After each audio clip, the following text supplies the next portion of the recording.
다들 평안하십니까? 사계절이 있는 나라이긴 하지만 우리나라의 계절은 사실 상당히 극단적입니다. 여름에는 35도 이상 오르고 겨울은 영하 20도 아래까지 내려가다 보니 편차가 50도 이상 나는 그런 기후의 나라입니다.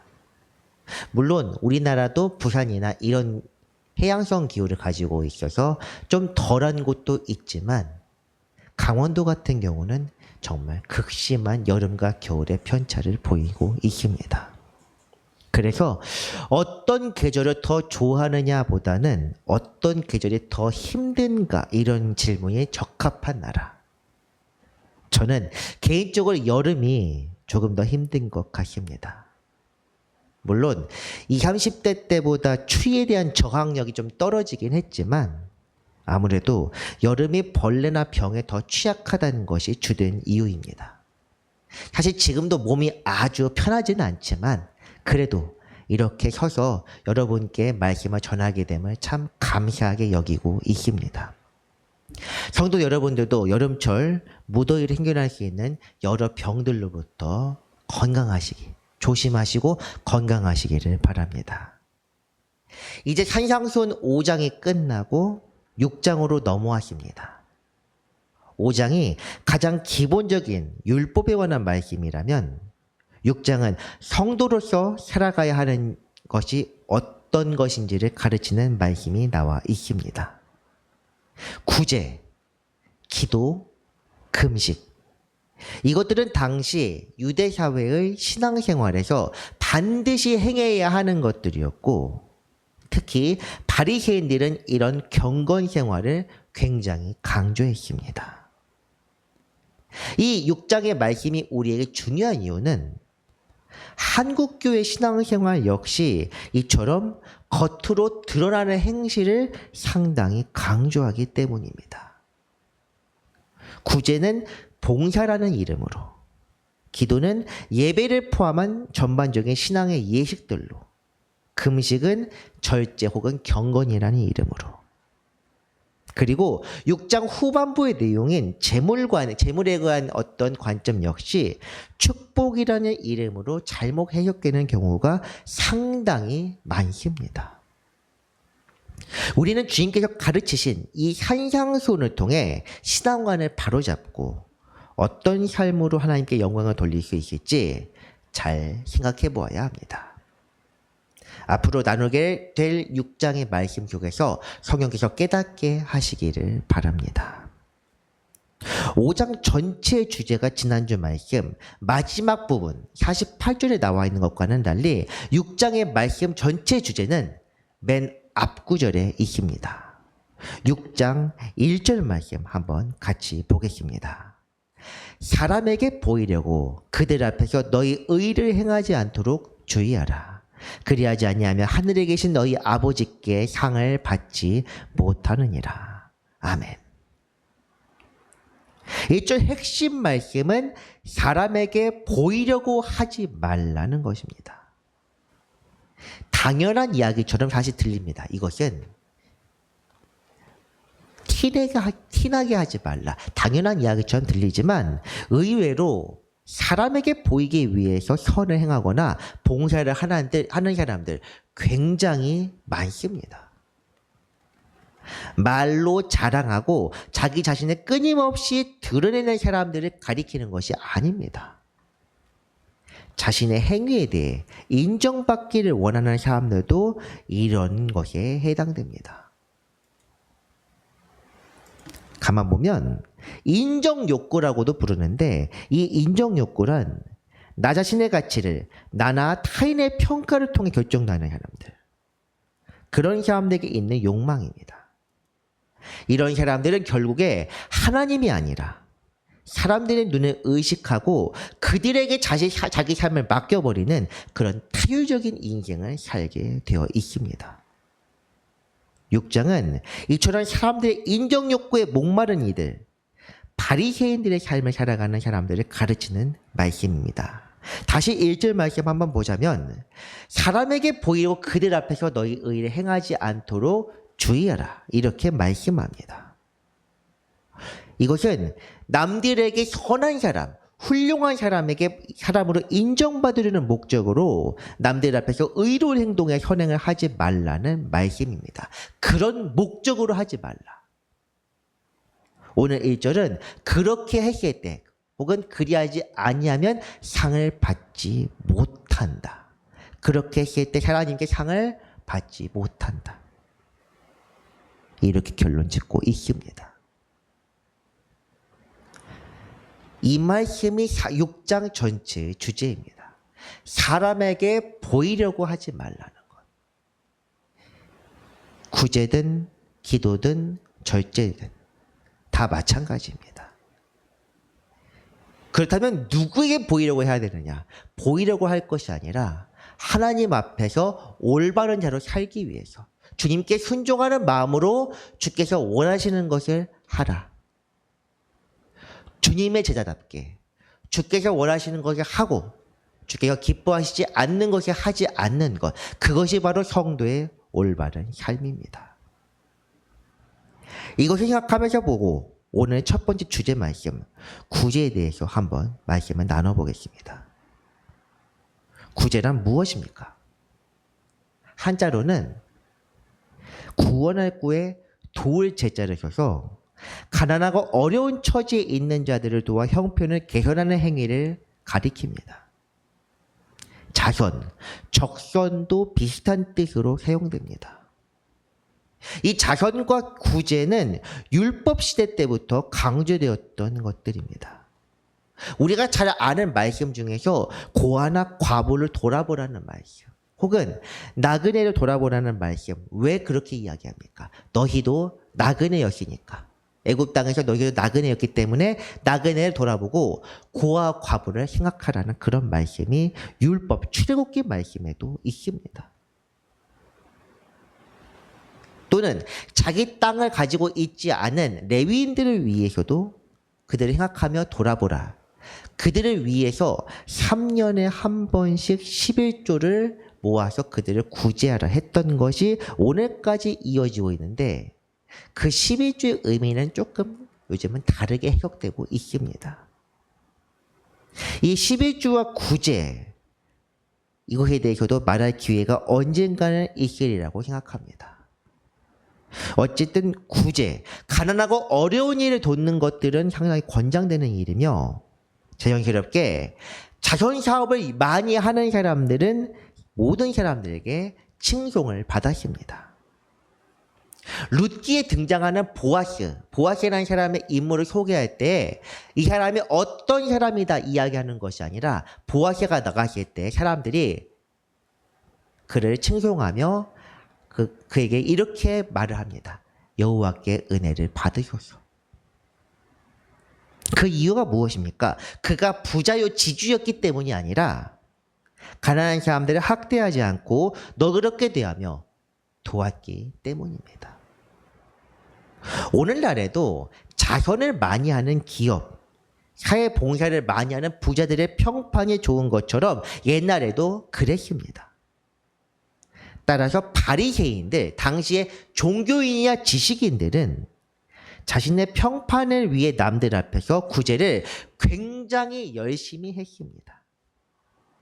단순히 열심히 할 뿐 아니라 의무적으로 이것들은 나의 의무를 생각하면서 열심히 했고, 어려운 이들을 회당으로, 지금은 따지면 교회로 불러서 구제금을 전달하기도 했습니다. 오늘 많은 단체와 교회에서 장학금이나 구제금을 전달하는 것도 아마 이것과 비슷한 모습이라고 생각합니다.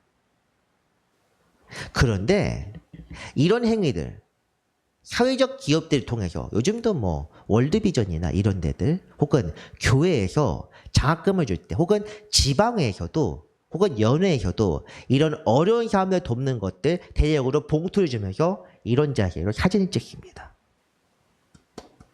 하나에서 이런 것도 굉장히 좋은 것들, 본보기로 삼으라고 대적으로 권장하고 사람들에게 알립니다. 그런데 이런 행위에 대해서 성경은 지금 무엇이라 말하고 있는지, 회당에서 나팔을 불면서 박수를 받는 행위에 대해서 이렇게 말씀합니다. 한번 보겠습니다. 그러므로 구제할 때 외식하는 자가 사람에게 영광을 받으려고 회당과 거리에서 하는 것까지 너희 앞에 나팔을 불지 말라 이렇게 말씀합니다. 물론 제가 앞서 예시를 들었던 것들이 전부 다 이런 의미로 한다고 말씀드리지는 않겠습니다. 아마 본인들 스스로가 가장 그 마음이 가장 잘 알고 생각하기 때문에 평가를 하지 않겠습니다만 성경은 이런 사람들을 외식하는 자라고 합니다. 외식은 밖에서 밥 먹는다는 것이 아니라 히포크리트, 즉 위선자를 뜻하는 것입니다. 위선은 거짓 위자에다가 착할 선자, 다시 말해 선하지 않는데 선한 것처럼 위장하는 것이 위선이라고 합니다. 마음속은 딴 생각을 품으면서 겉으로 억지로 이렇게 하는 것을 위선이라고 합니다.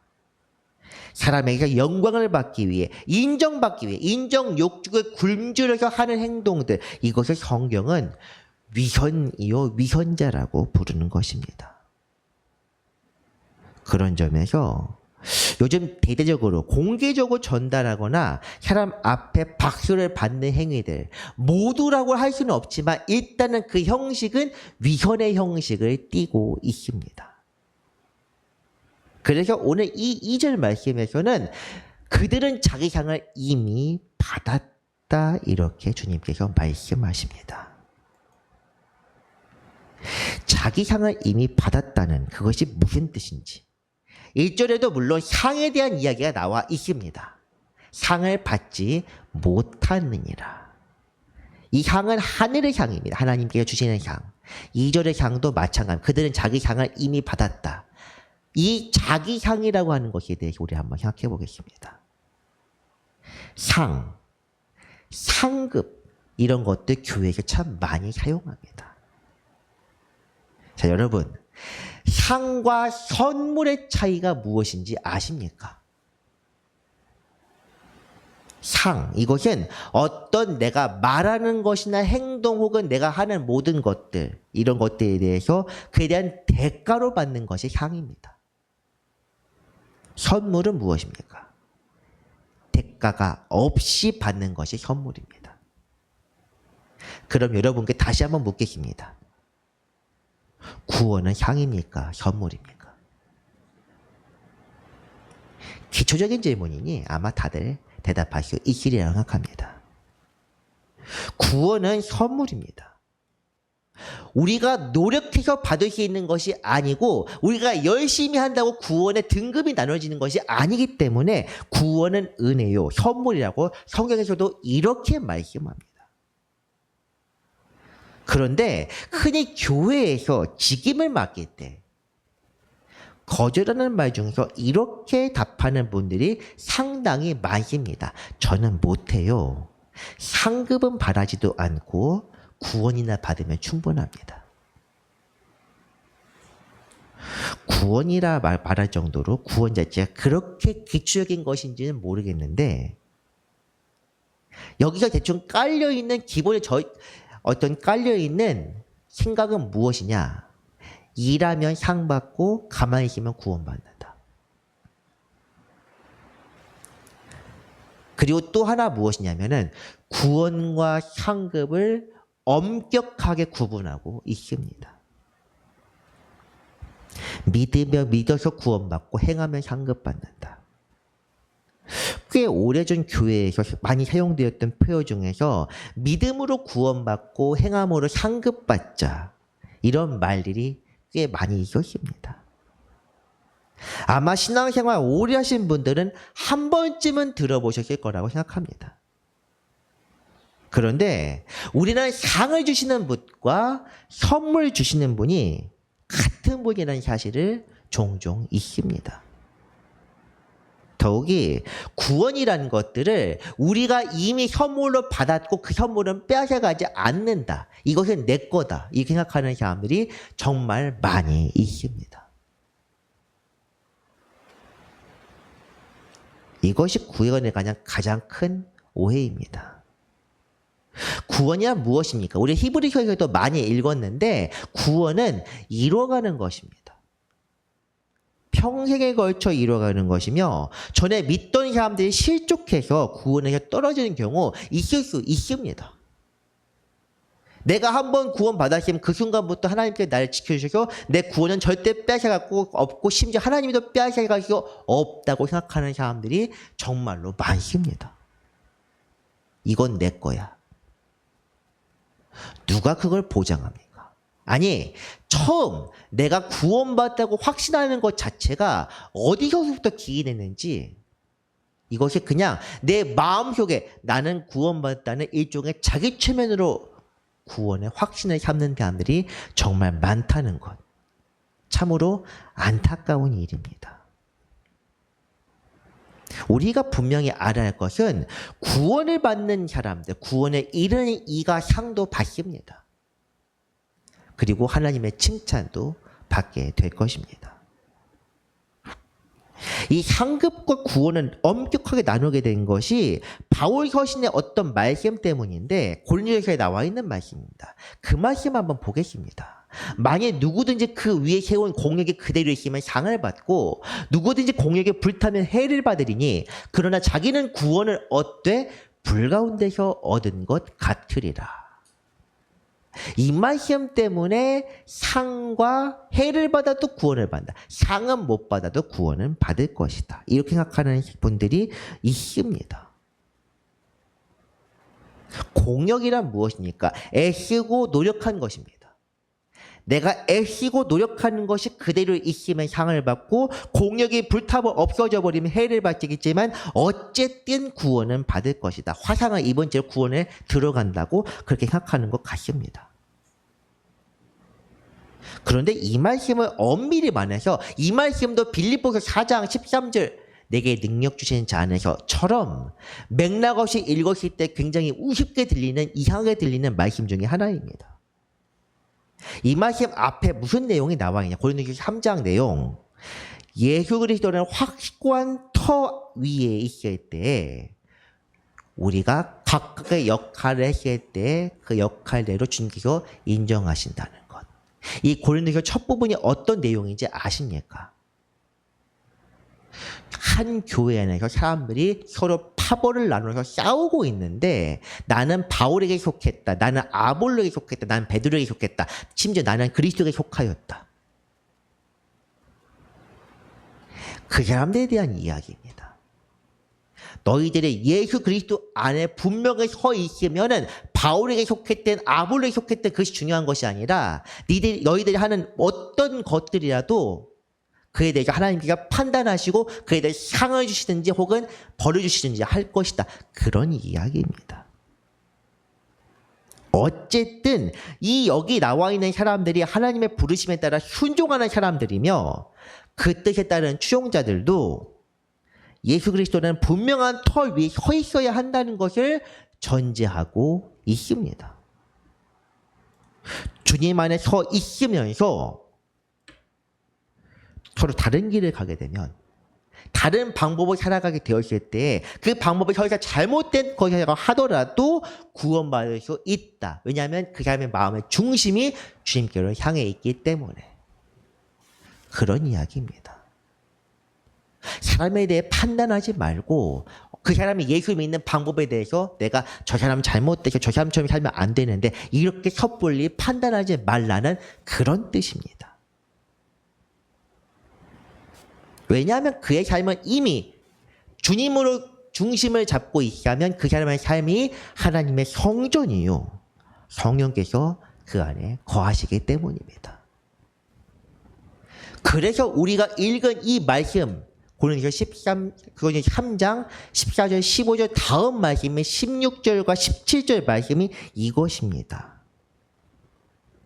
그의 삶이 하나님의 성전이요 성령의 그 안에 거하시는데 그리하지 아니하면 하나님께서 그를 멸하시리라. 그렇기 때문에 우리는 항상 그리스도 안에 우리가 살고 있는지 바로 서 있는지를 살펴야 하는 것입니다. 그렇게 살지 않는 자들은 주님께서 멸하신다. 앞서서는 해를 받는다고 했는데 불 가운데 있어도 해를 받고 끝나는 경우가 있고 멸망하는 사람들이 있습니다. 이것은 분명히 다릅니다. 우리는 지금 열심히 주님 뜻대로 살아가면서 잘못된 방법을 사용하는 사람인지 아니면 그릇된 길로 가고 있는 사람인지 이것에 대해서 판단할 수 있는 기준이 없습니다. 우리 스스로의 지혜대로 생각했을 때 이것이 우리가 지금 구원에 서 있는지 안 서 있는지 모른다는 것입니다. 이것을 아는 것은 누구냐? 하나님이십니다.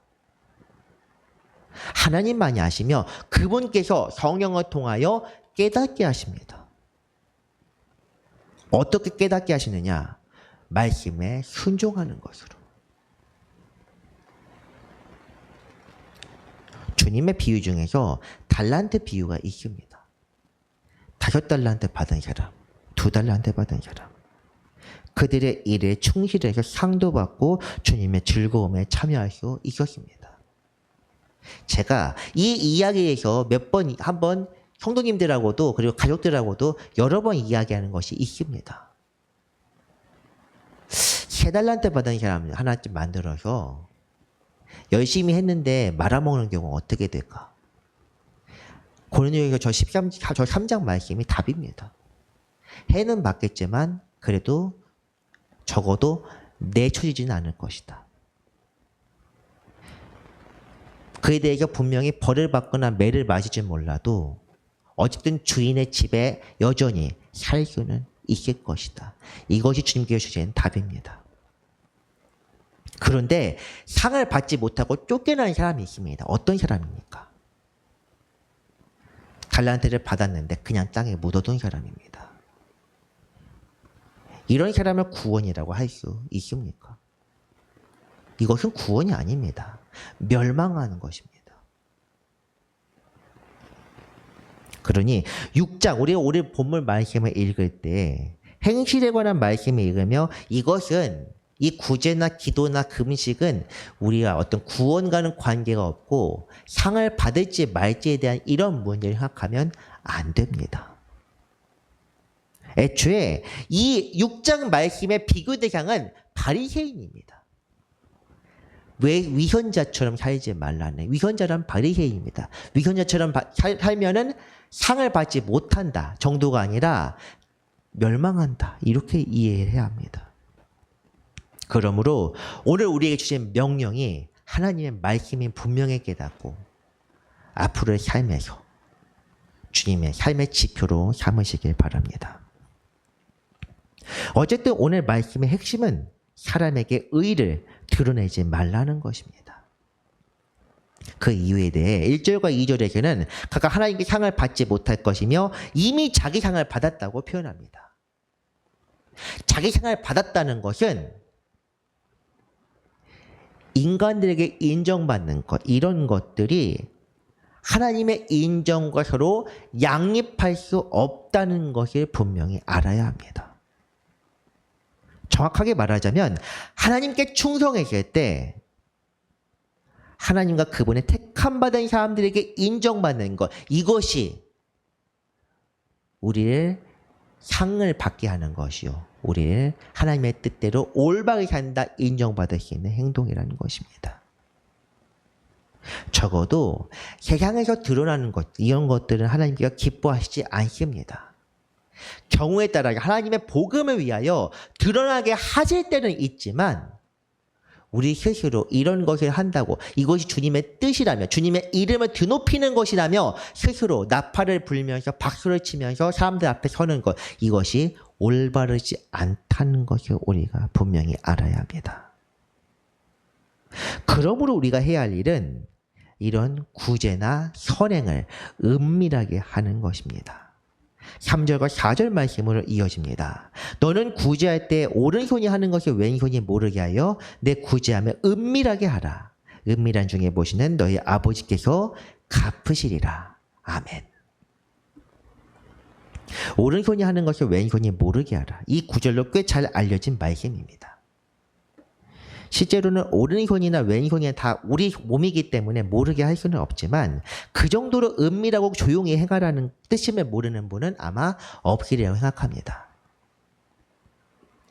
구제에 대해서 2절에서도 말씀을 나누었지만 구제의 목적, 이것은 무엇입니까? 구제의 목적은 가난한 사람을 돕는 데 있습니다. 가난한 이가 중심이 되어야지 주는 사람이 중심이 되면 안 됩니다. 대부분 이렇게 박수를 치면서 악수를 하면서 남들 앞에서 이렇게 공적으로 전달하는 것, 이것은 받는 사람이 중심이 되는 것이 아니라 주는 사람의 영광을 받는 행동입니다. 아직 우리 교회는 주는 것보다 받는 것이 훨씬 많기 때문에 말을 조금 아껴야 하는 것이 많지만, 설사 이 설교를 들은 사람들이 모든 주는 것이 끊는다고 하더라도 그래도 할 말은 해야 될 것 같습니다. 초기 그리고 지금도 받을 때 불편한 마음으로 받는 것이 감사하며 받는 것보다 훨씬 많습니다. 여러분도 아마 그렇게 느낀 적 한 번쯤은 있으리라고 생각합니다. 예배당을 기획하기 전 초창기, 지금 교역자회의 준비하는 과정에서 이제 교회 연역을 다시 한번 살피는데, 예배당을 기획하기 전 초기에 2021년도, 2022년도 초에 왜 잘 받았냐고 인사하지 않느냐, 이런 전화를 받기도 했습니다. 형 같아서는 그대로 뱉고 싶었는데, 그렇게 하면은 돈이 없어서가 아니라 이 교회를 세우는 과정에서 의의가 되지 않을 것 같아요. 분란이 일어날 것 같아서 참았습니다. 어쨌든 그러다 보니 우리가 선교사님들이나 감신대 방송반 혹은 감신대 신학생의 선교비 전달할 때도 굉장히 조심하게 됩니다. 우리가 혹 주는 입장에서 윗사람인 것처럼 내려다보며 주는 것은 아닌지, 주님의 뜻에 순종하는 마음으로 우리가 전달하는 도구가 되어서 잘 전달하고 있는지, 우리가 부족하고 가난한 지금 구제를 제대로 배우지 못하면 갖추어졌을 때 교만하고 고압적인 사람이 될 수밖에 없습니다. 그런 사람이 될 바에는 차라리 주지 않는 것, 차라리 풍성하게 부자가 되지 않는 쪽이 낫습니다. 그렇게까지 되지 않는다고 하더라도 인정욕구의 노예가 되어 하나님의 의에 이르지 못하고 내 스스로 내가 이렇게 했다, 우리가 이렇게 한다, 우리 교회가 이 정도는 한다, 이것은 악한 것입니다. 그런 불의한 일은 제게나 우리 교회나 여러분의 삶에서 절대 일어나서는 안 될 것입니다. 그렇기 때문에 6장 말씀에서 주님께서 우리에게 가르치시는 세 가지 존재인 구제와 기도, 금식에 대해 우리는 귀를 기울여야 합니다. 사람에게 보이기 위해 내가 잘난 사람인 것처럼 내 평판을 위해 하는 행위는 아무짝에도 쓸모가 없습니다. 쓸모없는 정도가 아니라 주님의 의를 이루지 못하는 내 자신을 파멸로 이끄는 한달한 듯 가진 사람의 행위와 같습니다. 그러므로 이제 우리는 우리의 유일한 주인이신 하나님께 집중해야 합니다. 하나님께서 원하시는 것을 하며 주님의 기쁨이 되기를 원하면서 날마다 순종해야 합니다. 그렇게 했을 때 하나님께서 우리에게 은혜를 내리십니다. 우리를 그분의 자녀로 인정해 주시고 마지막 때에 우리를 멀리하지 않으십니다. 지난 시간 그리고 그 전주에 우리가 나눴던 말씀들 다시 한번 생각해 봅시다. 그렇게 한즉 하나님에 계신 하나님의 자녀가 된다. 무슨 뜻입니까? 하나님의 뜻대로 살아가는 사람이 하나님의 자녀가 된다는 것입니다. 우리가 순종하지 않으면 하나님의 자녀를 할 수 없습니다. 오늘 제목이 되는 구제하며 은밀하게 하라는 말씀을 생각해 봅시다. 드러나게 해서 사람에게 칭송받고 영광을 취하게 되면 이것은 온전히 그 사람의 영광입니다. 그 사람 개인, 그 사람 자신의 영광인데, 우리는 모든 일을 주님의 뜻대로 해야 하는 사람입니다. 주님의 종입니다. 주의 일을 하게 되었을 때 종이 영광을 취하면 이것은 반역입니다.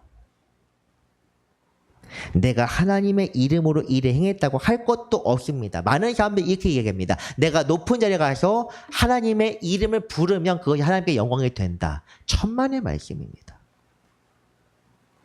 그럴듯한 말로 포장하고 있지만 이것은 하나님께서 나를 특별히 사용하신다는 더 큰 교만입니다. 내가 했다. 내가 바로 이런 사람이다 강조하는 점에서 더 질이 나쁩니다.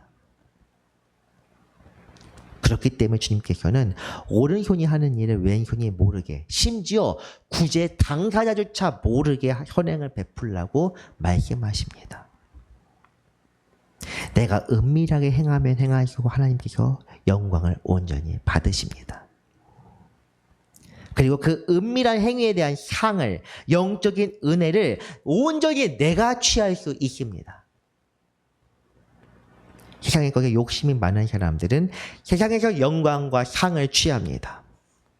하지만 믿음의 사람들, 세상에 감당할 수 없는 이 사람들은 세상에서 박해와 환난을 당할지언정 주님만을 바라며 주님만으로 자기 기쁨을 삼았습니다. 왜 그렇습니까?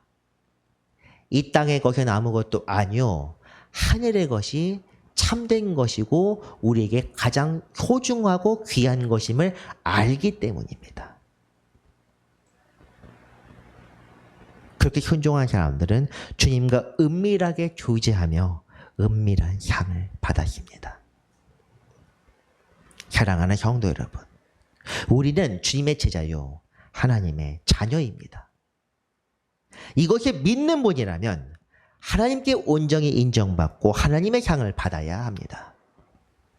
향해 주는 것은 언젠가 없어지게 될 유한한 것이지만 하늘의 향은 이 향해 주는 것과 비교할 수 없는 귀한 것, 바로 우리의 영생입니다.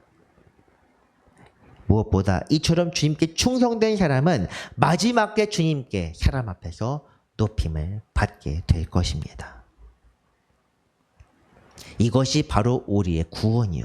이것이 바로 우리의 상임을 분명히 기억하시길 바랍니다. 말씀을 정리합니다. 세상 것을 귀히 여기는 자들은 사람들에게 인정받기 위해 선을 행합니다. 주님께서는 이것을 위선이라고 경고하시며 은밀하게 주님의 뜻을 행하고 선을 이루라고 말씀하십니다. 우리가 드러내지 않고 은밀하게 주님의 뜻을 행할 때 주께서 온전히 영광을 받으십니다. 또한 그 행위에 대한 상이 온전히 우리에게 주어집니다. 오늘도 이런 하늘의 상을 사모하며 살아가는 모든 성도 되시기를 간절히 바랍니다. 기도하겠습니다. 은혜로우신 주님, 세상 것을 사모하는 우리를 불쌍히 여겨 주옵소서. 주님만으로 만족하며 주님만을 바라고 살아가게 하여 주옵소서. 무엇보다 온전히 순종의 본을 보이신 예수 그리스도를 바라보며 조용히 순종할 때 하늘의 위로와 은혜가 넘치게 하여 주옵소서. 주님께 주신 사랑과 은혜에 감사드리며 우리 주 예수 그리스도의 이름으로 기도합니다. 아멘.